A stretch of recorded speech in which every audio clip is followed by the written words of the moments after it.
Sometimes, I guess, when you're a preacher's kid and the clergy leave town, you kind of get elected to step in and give the sermon. I didn't expect to be a little nervous today, so if I break out into a history lecture, just bear with me and we'll get back on track eventually. When I was a younger man, I was an admissions counselor at TCU. And it was a great job. Traveled all over the country, talking to high school students, college day and night programs, got to see the world. Never been to Omaha before, that was great. But I went to some pretty exotic places as well. And it was fun. When I'm at campus, I'm interviewing students and their families, and I'm looking at these excited young faces who are ready to just go out and tear it up. And then there were those moments that were fairly tedious. Sitting around the chancellor's table, about 13 or 14 of us, the conference table, we'd each have a stack of applications. And we would take turns picking out an application, and then we would read to the other admissions counselors. Well, this student had so many credits, and they did this much community service, and they did this and that, or maybe not too much at all, and class ranking scores, et cetera, et cetera.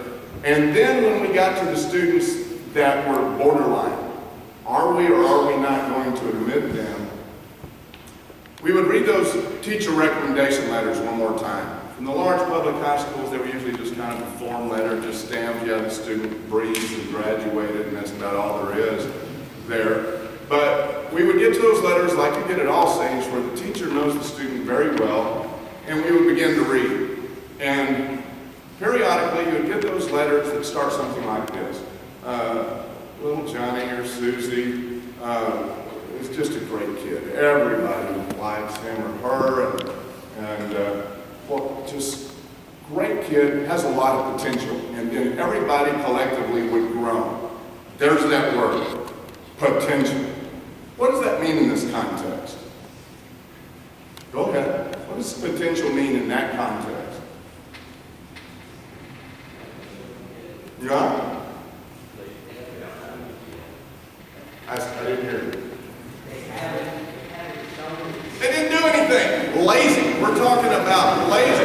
A lot of potential. I'm sorry. You're getting old, right? They didn't do anything. And every time we saw that, it was just as good as no, no, no. We don't want anybody here with a lot of potential. We want people here that have seen their potential and continue to exercise it. In case you weren't paying really close attention to the gospel lesson today, let me run back through that with you real quickly. There was a master who had 3 servants, and he was about to go on a trip. And we generally take this to mean God as the master and us as the servants, or some people have thought about this as Jesus, who knows he's about to be crucified, and he knows he's going away, so he's giving a lesson to his disciples. And so he calls his 3 servants together, and back then there was a unit of money called a talent. It was a lot of money.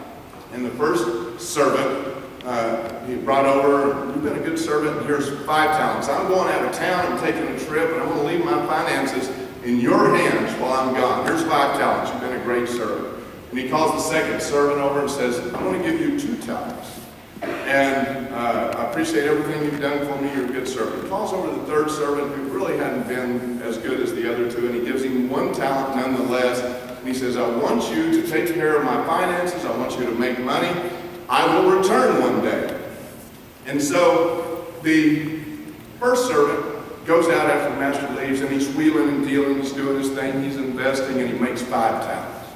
10 talents.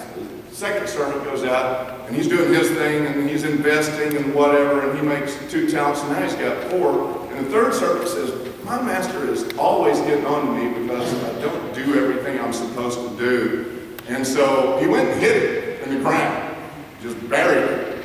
Nothing can happen to it there. It was pretty common practice in the day. And then the master comes back, and he collects his 3 servants and said, how'd you boys do? And the first one said, Master, I went out and I invested, I worked hard, and I have made 5 talents, here's 10 talents. And the master said, good and worthy servant, I have made you master over a little, and now you will be master over a lot. And that's the way it is with the kingdom of God. And he gets the second servant tells him the same story. I invested, I worked hard, I tried to please you. Here's 4 talents, and the master said, "Well done, good and faithful servant. I have made you master over a little. Now I will make you master over much." And he called the 3rd servant over, and the 3rd servant sheepishly walks up, and the master says, "How'd you do?" And he said, "Well, I've always thought you were kind of a harsh master, and you're always getting on to me, and I was afraid I'd lose it, so I went and buried it. But here it is. Here's the 1 talent." And the master said, "You wicked and slothful, lazy servant." And he was extremely upset with him. He said, "Take that 1 talent and give it to the one who's got 10 talents. I want you to notice that this gospel lesson wasn't about competition at all. He didn't give them all the same and say, "All right, you guys go at it and see who can make the most." He gave 1 5, he gave 1 2, and he gave 1 1. He said, "Go do what you can with what you've got. Go honor yourself and your abilities." Excuse me. And so, again, not about competition. It's not about what you start with. It's about how you use what you've got. Life doesn't always seem fair in that way, right? I know that we've all said something at some point or another. "I wish I'd been born with more natural athletic ability," or "I wish I was better looking," or "I wish I was born into a wealthy family," or "my parents weren't divorced," or "my mother wasn't a drug addict," or whatever.